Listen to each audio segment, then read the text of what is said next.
I'm Brittany Hardin Tanguay, a senior manager with KPMG, and I am fascinated by the practice of transfer pricing and its impact on the global market.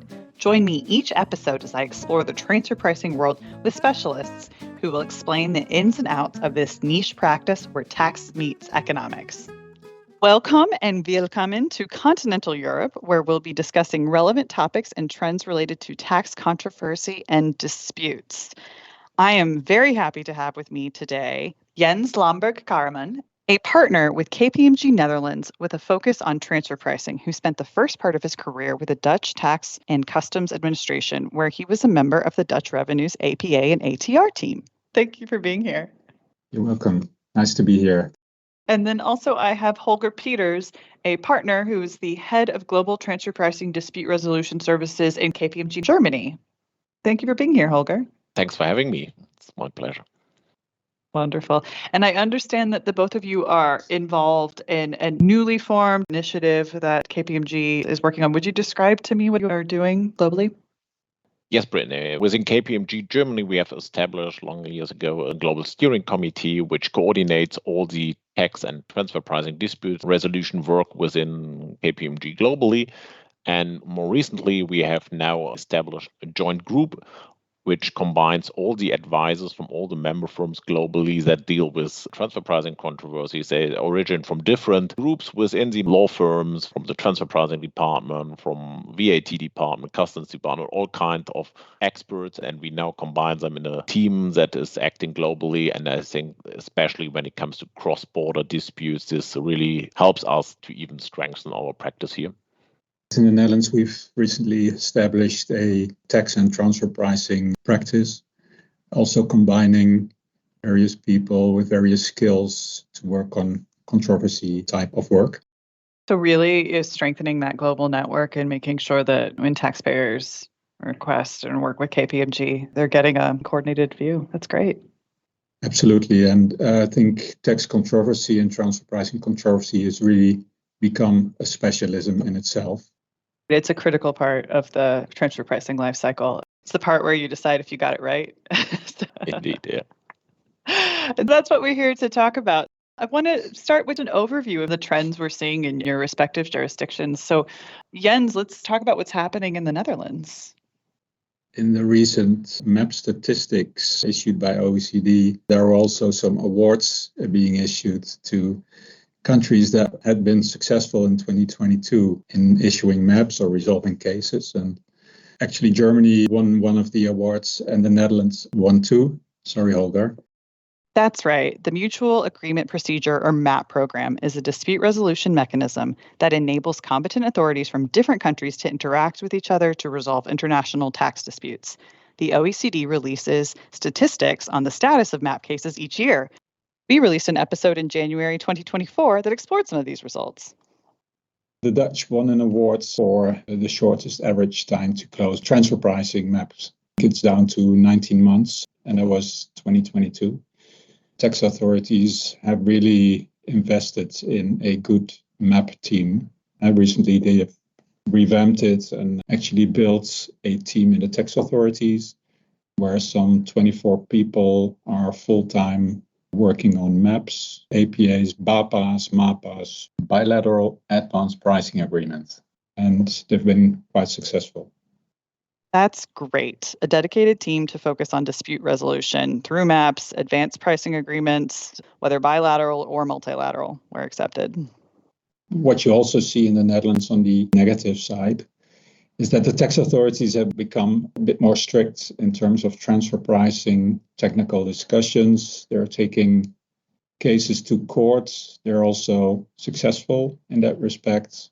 It's no longer sufficient to have a master file and local file in your administration. You really need to have it well substantiated. The tax authorities are really scrutinizing transfer pricing arrangements nowadays. As they have raised their awareness and experience, now you're really in a position where you have to be as equally sophisticated to be able to have those conversations with them. It'll take some time, but now they're well established. We can have decent discussions on transfer pricing. Are there any sort of notable trends or audit topics that taxpayers should be thinking about that's been set from this evolution? Most recently, a lot of attention to financial transactions and their transfer pricing treatments. And we've seen some really big cases there. Let's move over to Germany. So, Holger, start with the bad news first. What are some of the challenges that you've been seeing from a German transfer pricing controversy perspective? German tax authorities, they have a long track record of dealing with transfer pricing controversies. They're a very experienced team, but when you talk to multinational clients about the transfer pricing landscape in Germany, you often hear that they're facing quite aggressive, lengthy tax audits where the tax auditors are really digging into detail. And sometimes they feel like it's kind of blackmailing strategy where they're confronted with rather high transfer pricing adjustments. They either can take it or they have to spend even more money and more time to resolve it afterwards. This is also something that we observe, unfortunately, in practice and where we help our clients. Nevertheless, Jens mentioned it, and this is also reflected in the OECD statistics. Germany has a huge inventory of open map cases due to the big number of tax audits that bring up these controversies. However, German tax authorities are really trying to speed up and to reduce the inventory. The OECD now recognizes this effort in trying to resolve more and more cases. Good news is that German tax authorities try to prevent having even more map cases by using more and more new instruments, new tools to proactively prevent double taxation. For example, they're heavily promoting joint audits. They introduce quite early the ICAP process, International Compliance Assurance Program. So there are different tools available in Germany, and German tax authorities are quite open to test these procedures and then find out if they are helpful for tax authorities as well as for taxpayers. That's right. The International Compliance Assurance Program, or ICAP, initiative launched by the OECD is a voluntary program that provides a framework for open facilitation between multinational enterprises and tax authorities in assessing risk and providing tax certainty and assurance on certain positions. Before we get into some of those resolution options, I'm curious, Holger, are there certain topic trends that you're seeing as being potentially very contentious? German tax authorities like to dig into detail, and they challenge if the documented value drivers that companies present. They really ask a lot of questions regarding who is doing what, how many people are working on certain functions, and so on. And this kind of granularity is really difficult sometimes to deal with. And in the past, it was quite helpful when you had these lengthy discussions with local tax auditors to bring in also the federal tax office that sometimes acted as a kind of mediator to balance the interest between the local tax auditor that wants to fully understand the facts and circumstances, but also the federal tax officers with their experience from discussions with foreign competent authorities. But nowadays, we observe kind of shift where the federal tax office, the auditors, more and more join forces with the local tax officers. And we lack a little bit of the balance, and we try to fill in this role as an advisor. And if you come up with a very fixed position when entering discussions with foreign competent authorities, this is a struggle, because if you have already a very fixed position, it makes negotiations and finding solutions difficult. That is really challenging, because the most common through line on any transfer pricing topic is that it is, in fact, quite fungible. It's very hard to take a fixed position in anything. And so it sounds like that's been a pretty notable shift where you could really bring in some sort of outside support to be able to help find some commonality, at least within Germany. And from my perspective, it's really a question of the mindset, right? Of course, you have to technically analyze what's going on and is it right or wrong. But in the end, it's always a negotiation, and there's no real right or wrong. And this is really something where you have to find the right people that bring together these two perspectives, the economics, the tax law, and really like to understand how multinational companies are working, and then find a solution to help them to get tax certainty. Coming back to what you said earlier, Holger, in the Netherlands, it still works every now and then to involve someone of the MAP team.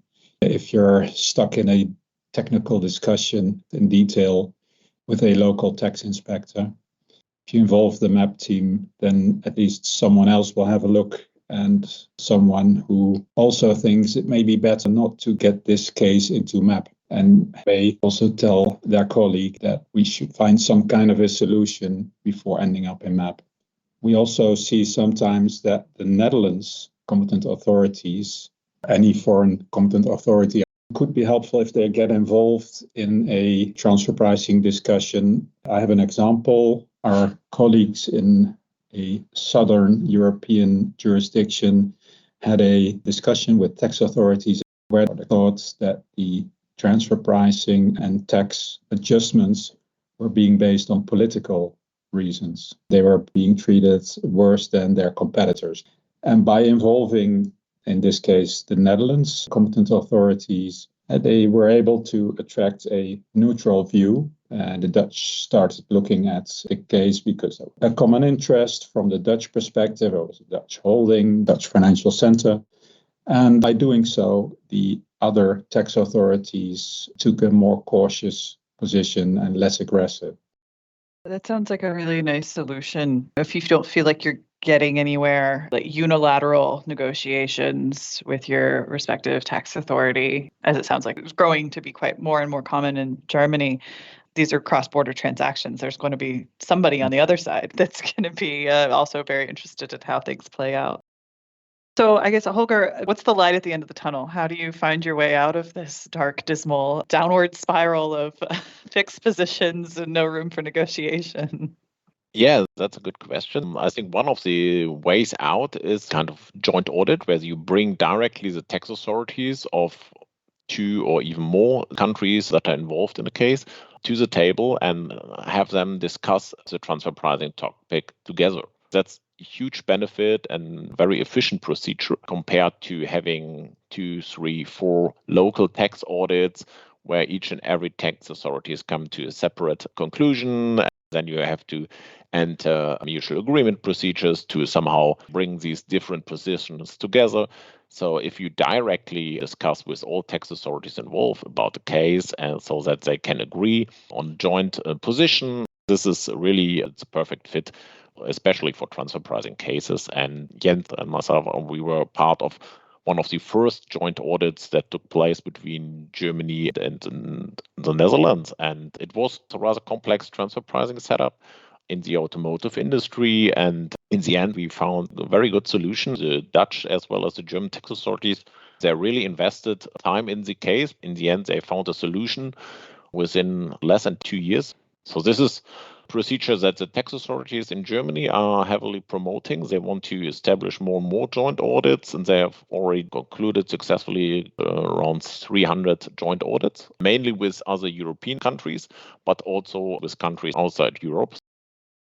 So this was something you both worked on together, and it was one of the first joint audits?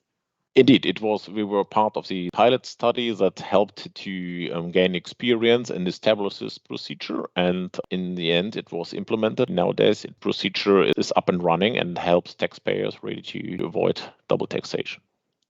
That's incredible. It shouldn't surprise me that a German automotive company would lead the way in innovation and in process efficiency to blaze the trail for other taxpayers going forward. Jens, what was that experience like for you?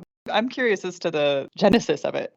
Well, actually, this is a funny story. The Dutch tax inspector came up with the idea. We had a meeting because this taxpayer was about to introduce a new transfer pricing policy. And we discussed with the tax inspector whether we'd go for an APA, unilaterally, bilaterally. And he initiated the discussion about why not apply for joint tax audits. Our first response was, who wants a tax audit? And because in the end, it remains a tax audit with the admin burden that comes along with it, some uncertainties. You need to be aware of having a decent scope and no scope creep. But then in the end, we were able to get commitment to tax authorities on a new transfer pricing policy within 2 years. We settled a number of older years, and it was hugely successful. I have to acknowledge that this was the pilot program, so obviously that had to succeed for the authorities. But then the Dutch have also taken it further. They wish to cooperate in joint audits. Sometimes they wish to keep open some aspects, and they don't follow the entire protocol that the OECD has drafted for joint tax audits. For instance, the idea that there is supposed to be one outcome, they try to keep that open to have some room to maneuver. But having said that, it is a positive development. I think that's fair. If we're going to be arguing against fixed positions, I think having multiple outcomes is probably, for these complicated issues, makes sense. Wow, that is really fascinating. Have you all worked on joint audits since the pilot program?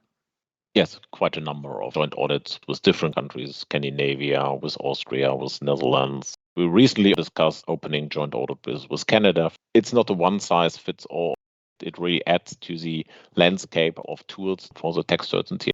It makes sense now that KPMG is establishing our global tax dispute resolution team to be able to be better positioned to take on cases exactly like that. Who raises their hand for an audit? But if it can help you find some resolution. It's also great to have guys from the tax authorities or former judges in this group, which can share their insights and bring their experience and their relationships to the table and help us in this group and help the clients to really find good solutions. Absolutely, which is why, Jens, we're so happy you're here. I want to thank you both for being here with me, and this is really exciting. I'm really looking forward to hearing about more successes of the new Global Tax Dispute Resolution Group as we go forward and more lessons to be learned. So thank you both. Thanks for having me. My pleasure. Thanks very much for having me. Thanks for joining me on this adventure in transfer pricing. See you next time.